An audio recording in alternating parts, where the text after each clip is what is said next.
अब कुछ रोचक तथ्य है, इनके बारे में जानते हैं। रोचक तथ्य है कि अरावली की सबसे ऊंची चोटी गुरु शिखर है। कहता है कि अरावली की सबसे ऊंची चोटी गुरु शिखर है। उसके बाद है सतपुरा पर्वत की सबसे ऊंची चोटी धूपगढ़ है और इसकी ऊंचाई 1350 मीटर है। क्या है? सतपुरा पर्वत की सबसे ऊंची चोटी धूपगढ़ है और इसकी ऊंचाई 1350 मीटर है। आप लोग बस इसको याद रखिए या फिर नोट कर लीजिए। आप लोग को हम स्क्रीनशॉट लेने का टाइम देंगे, समझ गए? तो आप लोग बस समझिए, अरावली की सबसे ऊंची चोटी गुरु शिखर है। सतपुरा पर्वत की सबसे ऊंची चोटी धूपगढ़ है और इसकी ऊंचाई 1350 मीटर है।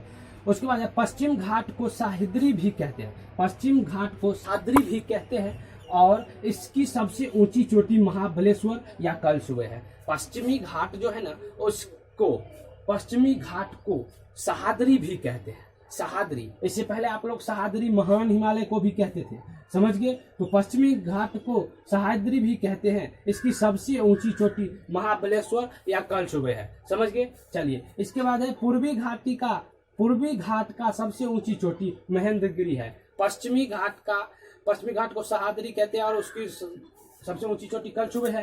उसके बाद है पूर्वी घाट का सबसे ऊंची चोटी महेंद्रगिरी है। पूर्वी घाट का सबसे ऊंची चोटी महेंद्रगिरी है। उसके बाद है पूर्वी घाट और पश्चिमी घाट को मिलाने वाला सबसे ऊंचा पर्वत नीलगिरी है। पूर्वी घाट और पश्चिमी घाट को मिलाने वाला सबसे ऊंचा पर्वत क्या है? नीलगिरी है।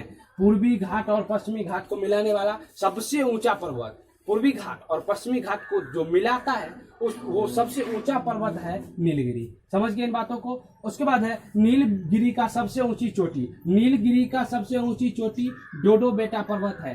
कौन सा पर्वत? डोडो बेटा पर्वत। डोडो बेटा एक पर्वत का नाम है, समझ गए आप लोग? समझ गए? तो चलिए, किसका ये सबसे ऊंची चोटी है? तो नीलगिरी की सबसे ऊंची चोटी डोडो बेटा पर्वत है। उसके बाद है ये दक्षिण भारत की दूसरी सबसे ऊंची बड़ी चोटी है। यानी ये जो डोडो बेटा पर्वत है ना, ये दक्षिण भारत की दूसरी सबसे बड़ी चोटी है, समझिए? दूसरी सबसे बड़ी चोटी दक्षिण भारत का। नीलगिरी का सबसे बड़ी चोटी भी है ये डोडो बेटा, और ये दक्षिण भारत की दूसरी सबसे बड़ी चोटी है, समझिए? उसके बाद अन्नामलाई की सबसे ऊंची चोटी अनायमुदी है। अन्नामलाई का सबसे ऊंची चोटी जो है ना, वो अनायमुदी है। ये दक्षिण भारत की सबसे ऊंची चोटी है। यानी दक्षिण भारत की दूसरी सबसे ऊंची चोटी कौन था? तो डोडो बेटा। डोडो बेटा दक्षिण भारत की दूसरी सबसे ऊंची चोटी थी, लेकिन यहाँ पे दक्षिण भारत की सबसे ऊंची चोटी, पहली सबसे ऊंची चोटी अनायमुदी है। अनायमुदी, समझ गए आप लोग? अन्नामलाई की ये सबसे ऊंची चोटी है और ये दक्षिण भारत का भी सबसे ऊंची चोटी है, समझ गए आप लोग? इसकी ऊंचाई 2695 मीटर है। अनायमुदी का ऊंचाई 2695 मीटर है। 2695 मीटर है, समझ गए आप लोग? अन्नामलाई केरल में स्थित है और इसकी सबसे ऊंची चोटी अनायमुदी है। ये दक्षिण भारत की सबसे ऊंची चोटी है। इसकी ऊंचाई 2695 मीटर है। उसके बाद एक इंपोर्टेंट नोट है। नोट कहता है सतपुरा और विंध्याचल पर्वत को जोड़ने वाला पर्वत कौन था? सतपुरा और विंध्याचल पर्वत को जोड़ने वाला पर्वत मैकाल पर्वत था। ये नोट कह रहा है सतपुरा और विंध्याचल पर्वत को जोड़ने वाला पर्वत मैकाल पर्वत है।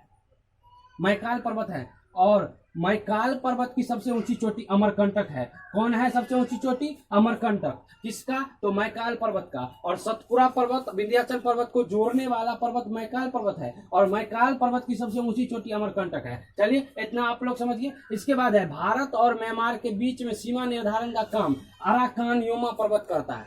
भारत और म्यांमार के बीच में, भारत है जिसमें हम लोग रहते हैं, भारत और म्यांमार, इन दोनों के बीच में सीमा निर्धारण का काम करता है अराकान योमा पर्वत। समझ गए आप लोग? इनको, ये इंपोर्टेंट है, आप इसे याद रखिए। एग्जाम में पूछ देगा कि भारत और म्यांमार के बीच में कौन ऐसा पर्वत है जो सीमा निर्धारण का काम करता है, तो आप लोग अराकान योमा में टिक लगाइएगा। समझ गए आप लोग? अराकान योमा को मारिएगा।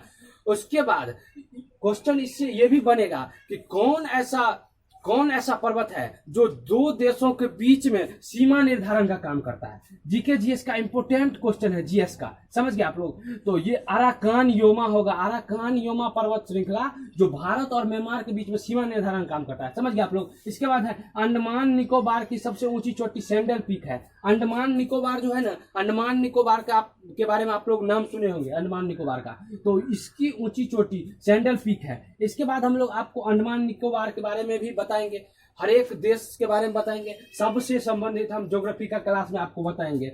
जब ग्लोब पढ़ाएंगे, जब इंडिया का मैप पढ़ाएंगे, जब विश्व का मैप पढ़ाएंगे, तब उसमें आप लोगों को बताएंगे कि क्या कौन क्या है, समझ गए आप लोग। अंडमान निकोबार की सबसे ऊंची चोटी सैंडल पीक पर्वत है, सैंडल पीक पर्वत। लक्षद्वीप की सबसे ऊंची चोटी नारचो है, लक्षद्वीप की सबसे ऊंची चोटी क्या है, नारचो पर्वत है। समझ गए आप लोग, इनके बारे में समझ गए। तो चलिए हिमालय से संबंधित सभी बातों को हम बता दिए हैं। आप लोग को हिमालय से संबंधित कोई प्रश्न नहीं छूटेगा। तो आज के लिए इतना तक ही। हिमालय से संबंधित सारे प्रश्न जो कि आपको एग्जाम में आएगा हम सब के बारे में बता दिए। इससे आगे कुछ नहीं जाएगा, समझ गए आप लोग। हिमालय में इससे आगे कुछ नहीं पूछेगा आप लोग पर्वत से संबंधित। चलिए तो आज के लिए धन्यवाद। आप लोग बस ध्यान दीजिए, और आप लोग यदि इसका स्क्रीनशॉट लीजिएगा तो ले लीजिए, क्योंकि हम इसे थोड़ा जल्दीबाजी में पढ़ा दिए हैं। इससे पहले आपको अच्छा से बताए थे। तो चलिए आप लोग इसे स्क्रीनशॉट ले लिए। तो चलिए चलते हैं। आज के लिए धन्यवाद।